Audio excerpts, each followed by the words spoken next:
Thibaut du Manoir de Juillet, bonjour. Merci de me recevoir dans votre cabinet parisien. Vous êtes l'auteur d'un livre, Le secret des affaires. Donc vous l'avez écrit avec Sabine Marcelin. Donc pouvez-vous nous parler de cet ouvrage? Je vais vous en dire quelques mots. Donc, si on prend l'historique un peu du secret des affaires, il y a depuis, pas tout le temps, mais surtout avec l'émergence de l'économie numérique, on a cherché à protéger ces secrets d'affaires. Donc on va essayer par des tas de problématiques, concurrence déloyale. Alors, si on a recours au droit pénal, on va essayer le vol d'informations. Mais le vol, c'est la soustraction frauduleuse de la chose d'autrui. Et en fait, je ne vole pas une information, je la recopie. Donc j'ai pas de soustraction frauduleuse. Et donc il a fallu attendre la date de mémoire, c'était 2016, pour qu'on reconnaisse qu'une recopie pouvait être une soustraction. Et puis quand on dit que le vol est... Parce qu'il y avait le droit à la copie privée aussi. Oui, mais alors, je peux venir aux problèmes de droit d'auteur qui ne sont pas résolus. Et puis la deuxième notion, c'est le vol et la soustraction frauduleuse de la chose d'autrui. Est-ce qu'une information est une chose? Ouais. Donc finalement, on a fini par reconnaître que c'était un bien, est-ce qu'un bien est une chose? Bon, on va rentrer dans... Je vais m'arrêter là parce qu'on va rentrer dans des discussions qui ne confinent pas au sexe des anges, je m'appellerai.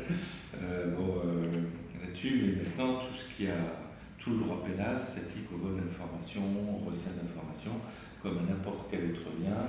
Et voler une voiture ou voler une information, ça peut être le même régime juridique. Alors je le fais un peu à la porte-pièce, mais c'est plus nuancé. Puis on s'est demandé, au niveau civil, est-ce qu'il était possible de protéger correctement une information? Et on va avoir dès 2003 une proposition de loi qui est déposée sur le bureau de l'Assemblée nationale. On va tenter de protéger le secret des affaires sur le plan pénal et sur le plan civil. Et puis une proposition de loi émanant d'un député. Il faut trouver un créneau à l'ordre du jour parlementaire pour l'inscrire. Et finalement, il va falloir attendre fin 2011, début 2012, pour que le Parlement adopte, quand je dis Parlement, c'est l'Assemblée nationale, adopte une loi sur le secret des affaires, avec un volet pénal et un volet civil. Et puis mai 2012 arrive le renversement, le changement de gouvernement, et la loi n'avait pas été présentée au Sénat, et on s'est longuement interrogé sur le fait de est-ce qu'on relance un nouveau texte sur le secret des affaires. Finalement, c'était, je crois, Moscovici à l'époque qui était ministre de l'économie ou du budget, qui dit mais on va relancer le TEN. Et au moment où on commence à relancer le TEN, eh bien, l'Union européenne va déposer une proposition de directive en disant finalement, si on ne protège pas l'information, le secret des affaires de la même façon dans tous les pays de l'Union, c'est une atteinte intolérable à la concurrence. Alors, la France va avoir quelques difficultés à se positionner en disant est-ce qu'on continue à protéger un autre texte sur la protection ou on attend la directive européenne? Alors, il y a plusieurs propositions de loi qui vont circuler. Il y a une proposition qui va un texte de loi qui va même être inclus dans la fameuse loi Macron en 2015. Et puis on va avoir un lever de bouclier, notamment de la presse. Et vous êtes pour la plupart sans doute informés de la pétition qu'a lancée Lise Lucet, la journaliste bien connue de Caisse à l'Investigation, qui lance une pétition sur change.org.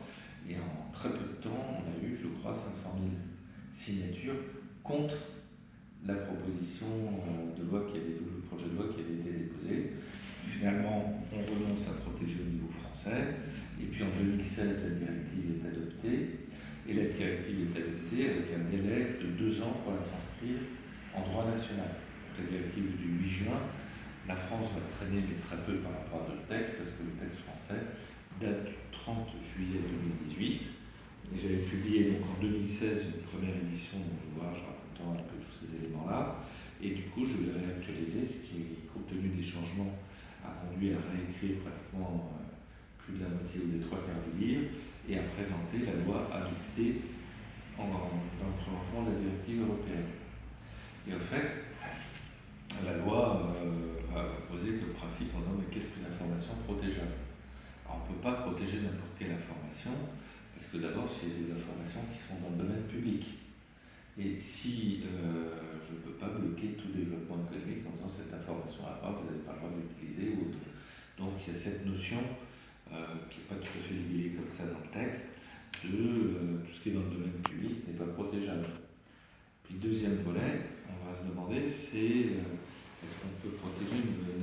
qui n'a pas de valeur économique. Et la loi va tout dire, dans le prolongement de la directive, on ne protège que les informations qui ont une valeur économique. Par exemple, une information type qui a une valeur économique. Je vais prendre une exemple un peu poétique. Ouais. Vous allez chercher une information au fin fond de l'Amazonie, par exemple une plante qui va préparer un médicament. Voilà. Vous avez investi un certain nombre de frais pour faire les prélèvements, oui, les équipes de recherche, peut-être des explorateurs qui ont passé un temps fou. À ce moment-là, vous avez au moins une valeur économique. Ouais. Après, il faut distinguer deux éléments, la valeur économique de la valeur commerciale. Donc, le texte retient la notion de valeur commerciale. La différence entre les deux, c'est que la valeur économique, ça peut être soit une valeur de revente, soit une valeur d'investissement, alors que la valeur commerciale, ça va aller qu'une valeur de revente. Bon, lorsqu'il y aura des litiges sur le secret des affaires, eh bien, vous allez avoir des discussions sur ces notions de valeur économique et de valeur commerciale.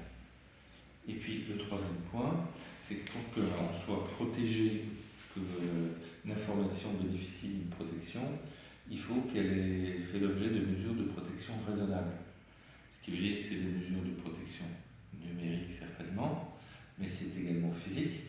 Si vous n'avez pas de contrôle d'accès dans votre entreprise et que tout à chacun peut aller regarder dans un placard, trouver l'information que vous protégez pour pouvoir regarder par-dessus l'épaule de quelqu'un, la protection numérique ne sert à rien.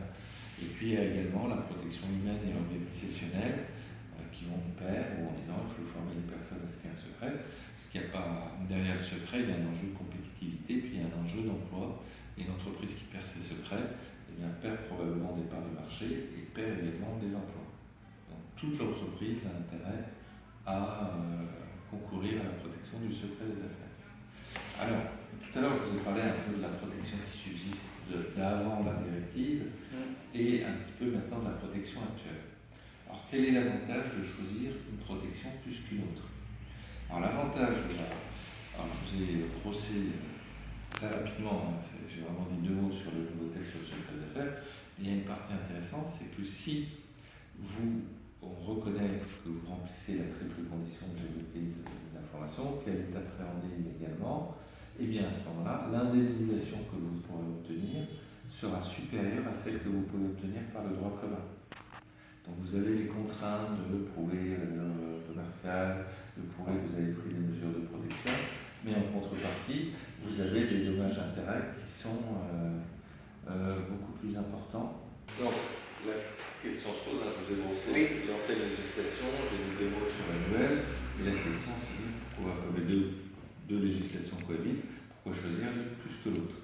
Et en fait, dans la directive secret des affaires et la loi secret des affaires, lorsqu'un secret des affaires a été appréhendé de manière illégale, donc les textes définissent ce qui est une appréhension illicite, eh bien, vous avez droit à une indemnisation qui est supérieure à la protection que vous avez par le droit commun. Mais la contrepartie, c'est qu'il faut trouver des éléments que le droit commun n'exige pas, c'est-à-dire notamment valeur commerciale et mesures de protection sur l'information. Et ça, vous avez des entreprises qui, dès maintenant, se lancent dans la réflexion et disent, mais dès maintenant, je commence à modéliser quelles sont les mesures de protection, qu'est-ce qu'il y a une valeur commerciale ou économique chez moi. Et pourquoi les entreprises se lancent dedans? C'est que, vous remarquez, la directive, c'est mai 2016. Et il y a un texte très important dont on parle beaucoup qui a été adopté au même moment, c'est le RGPD, donc le Règlement général sur la protection des données. Et à partir du moment où vous faites des efforts pour protéger les données personnelles, faire des efforts complémentaires pour protéger le secret des affaires et bénéficier d'une meilleure législation, d'une meilleure indemnisation, si ce secret des affaires est appréhendé frauduleusement, la démarche ne demande pas un travail considérable. Et donc, beaucoup d'entreprises font une double démarche à ce niveau-là, et c'est ce que je recommande aux entreprises, de ne pas se focaliser uniquement sur le RGPD, mais de réfléchir également à tout ce qui est secret des affaires. Alors, dans les exemples que vous prenez à plusieurs reprises, moi j'aime beaucoup ça, vous avez un rôle préventif auprès des entreprises. Est-ce que les sensibiliser déjà, c'est quand même intéressant. Alors, il y a un rôle de sensibilisation en disant votre richesse, vous la constituez au jour le jour. Pour les petites entreprises, ça peut être fichiers clientèle, pour d'autres, ça peut être Tout ce qui est capital immatériel. tout ce qui est capital immatériel, un certain nombre de choses, donc il vaut mieux prévenir que guérir. Voilà.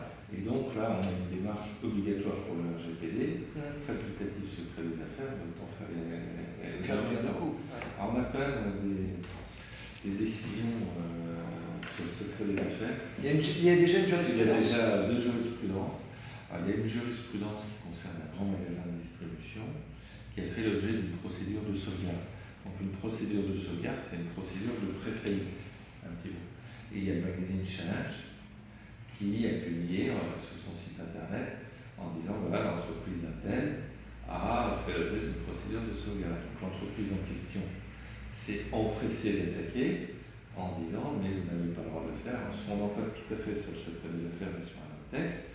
Et puis, bien entendu, ça va porter un préjudice considérable, parce que j'ai pu avoir de fournisseurs, avoir de clients qui vont se dire j'aurais pas de garantie, etc.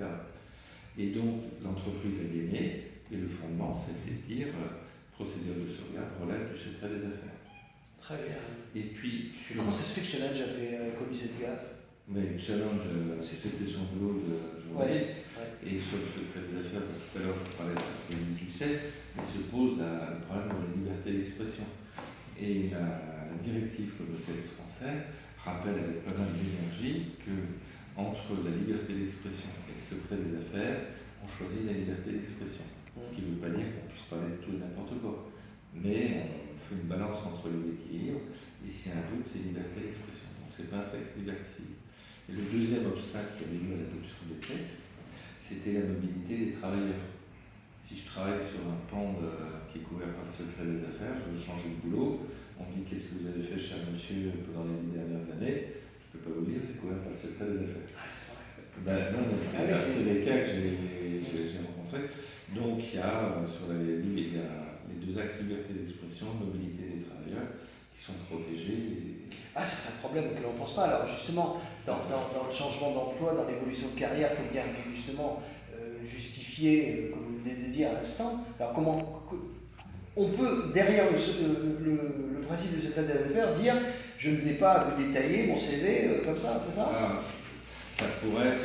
Mais en même temps, c'est un handicap, parce que le type il a un trou sur son CV. Voilà, donc le texte dit bien que les salariés ou les travailleurs, peu importe l'expression, sont assujettis à un certain nombre d'obligations. Ouais. Mais il ne faut pas qu'on ligote les salariés à un piquet, si je prends une expression un peu imagée, au nom du secret des affaires. D'accord. Pour conserver la mobilité. Donc il y a un équilibre à trouver. Voilà, il y a un équilibre à trouver, et ça peut se trouver notamment par le biais des clauses de non-concurrence, en disant si je vous empêche d'aller travailler ailleurs parce que vous possédez un certain nombre de choses, mais en contrepartie, je vous indemnise.